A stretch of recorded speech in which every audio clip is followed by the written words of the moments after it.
Esta es una producción de Grupo Fórmula. Bien, pues la noticia para mí internacional del día es el triunfo de Giorgia Meloni, quien será la próxima ministra de Italia, que es una defensora de Benito Mussolini, el dictador fascista de Italia, que fue aliado y cómplice del dictador nazi de Alemania, Adolf Hitler. Hace unos años, la virtual próxima ministra de Italia dijo: Mussolini fue un buen político, todo lo que hizo, lo hizo por Italia. Sus palabras fueron similares a las que en 2013 dijo su padrino y aliado político, Silvio Berlusconi, el hombre de la sonrisa que parece que se la puso un cirujano plástico, quien así justificó la alianza de Mussolini con Hitler.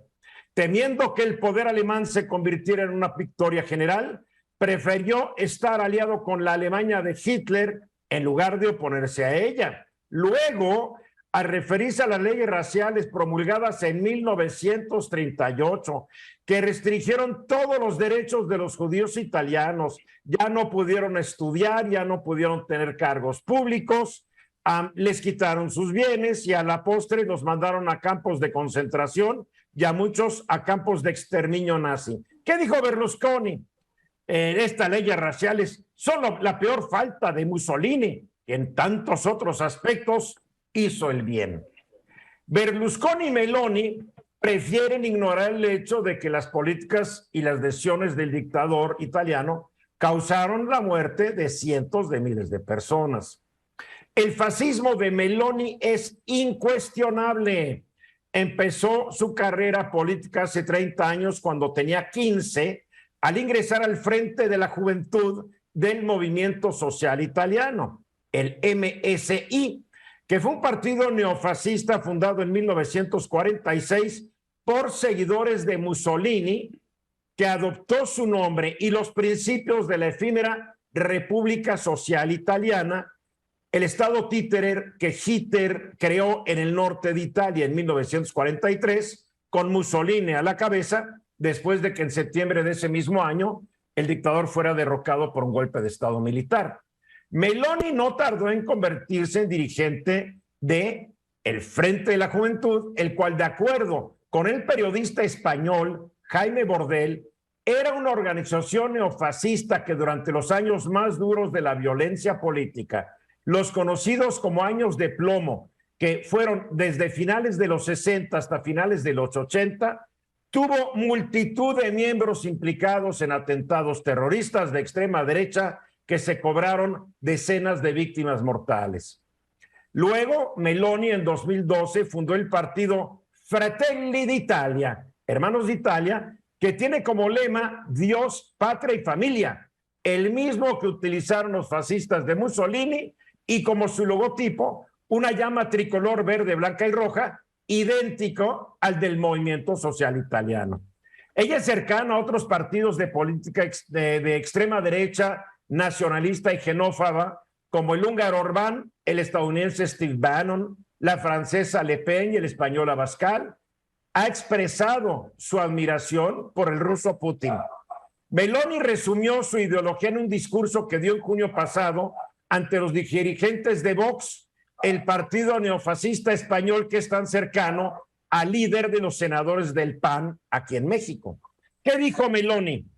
No hay mediaciones posibles. O se dice sí o se dice no. Sí a la familia natural, no a los cabilderos LGBT, sí a la identidad sexual, no a la ideología de género, sí a la cultura de la vida, no al abismo de la muerte, sí a la universalidad de la cruz, no a la violencia islámica, sí a las fronteras seguras, no a la inmigración masiva, sí al trabajo de nuestros ciudadanos, no a las grandes finanzas internacionales, sí a la soberanía de los pueblos, no a los burócratas de Bruselas, y sí a nuestra civilización y no a quienes quieran destruirla. ¡Viva la Europa de los patriotas!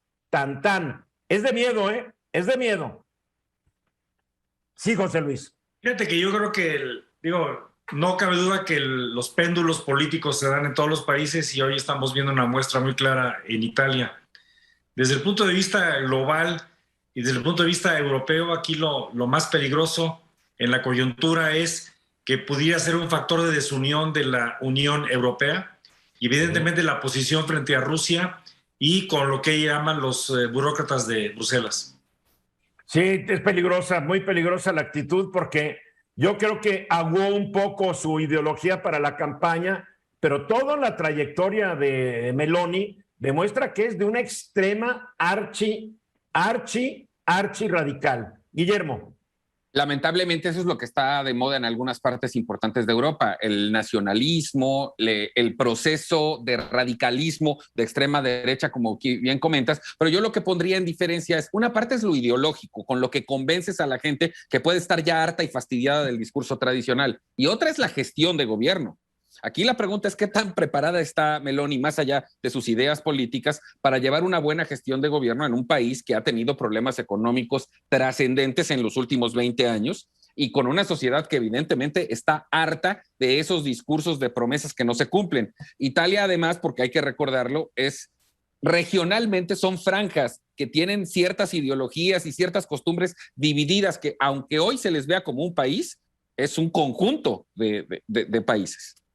Pues se han estado gobernando varias ciudades y municipios italianos, entre ellos la célebre Verona de Romeo y Julieta, donde empezaron a hacerla muy difícil para los matrimonios del mismo sexo, para el aborto, etcétera, etcétera. Empezaron a imponer sus ideas.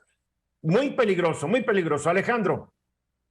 Pues sí, como bien dices, Eduardo, en Italia ganó las elecciones Giorgia Meloni, que será la primera líder de extrema derecha en gobernar Italia desde Benito Mussolini. Esto es verdaderamente peligroso, ¿no? Y no solamente es un fenómeno que se da en Italia, vemos esta regresión populista, autoritaria, totalitaria, dictatorial en muchas partes del mundo, pero no solamente en Hungría, Europa. Lo ves en Polonia, ves el crecimiento de la extrema en derecha Brasil, en Francia, en Estados Unidos. en Suecia, un país que no podrías ni concebir que llegara a la derecha, ¿no?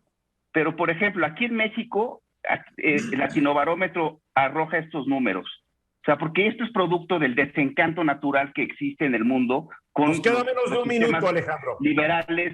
Ok, el apoyo a la democracia ha decaído de 63% en 2002 a 43% en 2020 en México. Es verdaderamente preocupante. Hay un desencanto con la democracia a nivel mundial porque han fallado en sus promesas los políticos que llegaron al poder. Pero es muy curioso, Anita, en Europa estamos viendo un giro hacia la extrema derecha y en América Latina estamos viendo giros hacia la izquierda, desde la extrema como la de Venezuela, como la de Nicaragua, que son dictaduras de izquierda, hasta pues el eventual triunfo en Brasil, que vamos a ver el regreso del expresidente Da Silva, ¿no? ¿Cómo se llamaba? Lula da Silva. Va a regresar Lula. En México hay un presidente que ostenta de izquierda. O sea, hay un desencanto, como tú lo dices, Alejandro, no solamente en América y en México. A nivel mundial hay un desencanto con la democracia y el problema es la emergencia de los autoritarismos. Sean de derecha, sean de izquierda, sean de centro, un autoritarismo es un autoritarismo. Esta fue una producción de Grupo Fórmula. Encuentra más contenido como este en radioformula.mx.